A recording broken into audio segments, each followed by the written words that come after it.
you don't know it, but Rob here is a world-class author. They know it. They know it. And he is going to create his next bestseller right here in front of you. And behind him, we will see his story come to life via the three actors behind him. So for this game, I need any genre of literature. Sci-fi. Well, sci-fi seems to be it. Sci-fi. And then I need a title of a sci-fi book. Can be just about anything. Bob Ross. Bob Ross. Bob Ross does what? Bob Ross is what? In space. Bob Ross in space. Perfect. Perfect.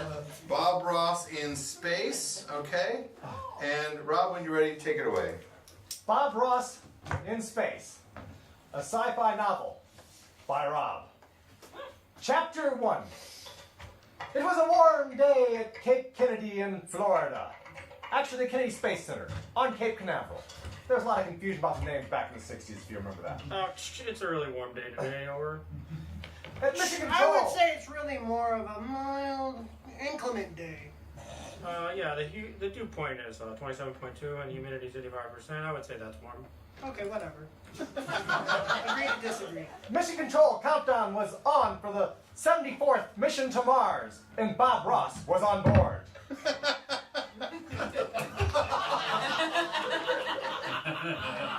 Mission Control told Bob Ross everything was nominal.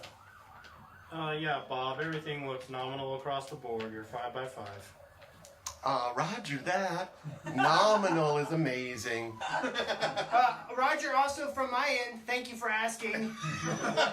Oh, I didn't mean to. Roger that. I didn't mean to leave you out there, George. It's okay, Bob. I can't stay angry at you. If you think happy thoughts, then your life will be happy. You create what you inhabit. Much like I've created this Saturn V rocket. The countdown entered its terminal phase, which traditionally starts with 10.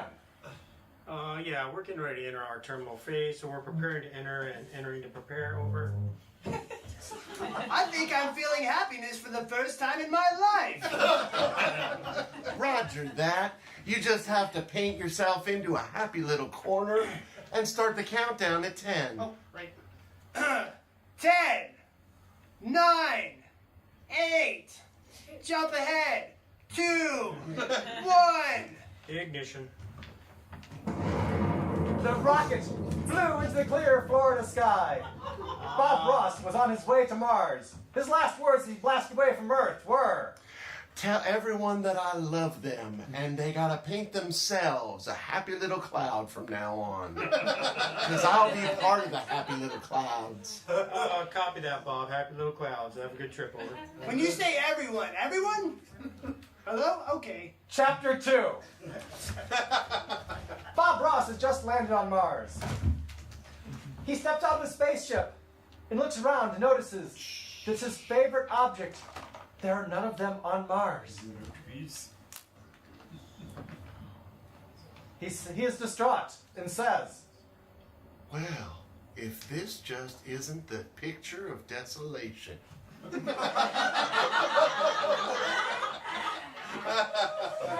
Well, I'm gonna have to do something about this. fortunately, he brought some tree seeds with him. Happy little trees.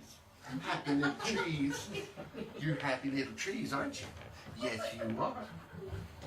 Since he was the 74th mission, he decided to seek out people from the first 73 missions and see if anyone could help him. Fortunately, Kumbaya. Kumbaya. he soon ran across someone who was from mission number 59. We're all gonna die! Well, you certainly seem to be in fine spirits. I'm gonna be one with my maker soon. His contest is almost over. Oh, contest. Well, I'm a little bit competitive myself. I'll tell you what, you and I can compete to see who can plant the most tree seeds. What Bob did not know is that this man was a trained botanist. What you don't know is I'm a trained botanist and a contest winner. I don't know if you've noticed, but the soil outside kind of sucks. Hey, Earl, the potatoes taste funny today. Fortunately, there's also a soil scientist on Mars as well. Was that a piece of corn? I went a little heavy on the Doritos. Sorry. Mars is not what I thought it would be like. Well, it is the picture of desolation, I would say. But together, if we think the right thoughts, we can make it a happy, happy place. Unfortunately, the what were they again? The botanist and the soil scientist did not see things Bob's way. I'm so confused. Sometimes I can't even speak. Wait, are you Bob Ross? Yes, I am. I couldn't tell if that was a helmet or a hairdo. Oh my God! I want to make some happy little trees too. Well, so do I, but there isn't any here. That's because it's a dead planet. I don't know why they sent us here. Now there's a montage of Bob, the soil scientist, and the botanist trying to make trees grow on Mars with comical lack of success.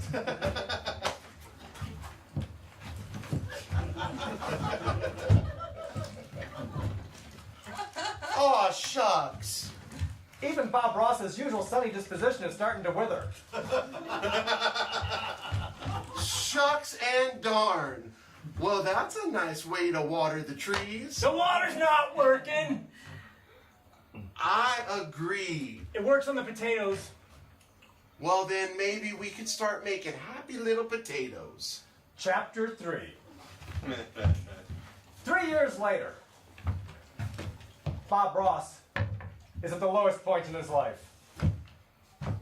There are no trees.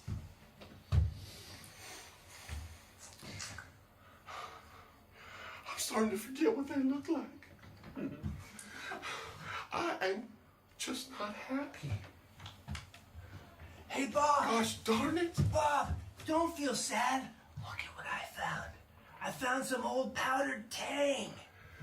I ate it all. It was delicious. I Even feel powdered like tang. a new man. So you're showing me an empty Tang container Okay, Bob. just to rub it in my face? Hey, I'm having a good day today, Bob, okay? Well, I'm going to paint a picture. It's going to be a picture of your doom. I don't like that. But We're gonna start with some murderous little rocks. Right about here. But then suddenly Bob looked at the tang container. He remembered back to grade school when he planted seeds in tang containers. Please stop contaminating I that. don't need that anymore. That's just garbage now. You have great brush control. I grew a tree for you in an old Tang container. Wow, let me see it. There's no tang left in it. Bob He's super insensitive. broke down crying and started painting.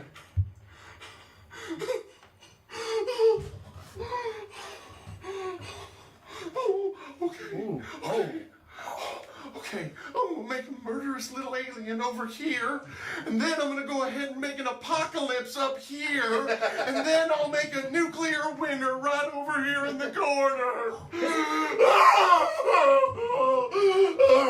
His painting style had been drastically altered by 3 years on Mars. The end.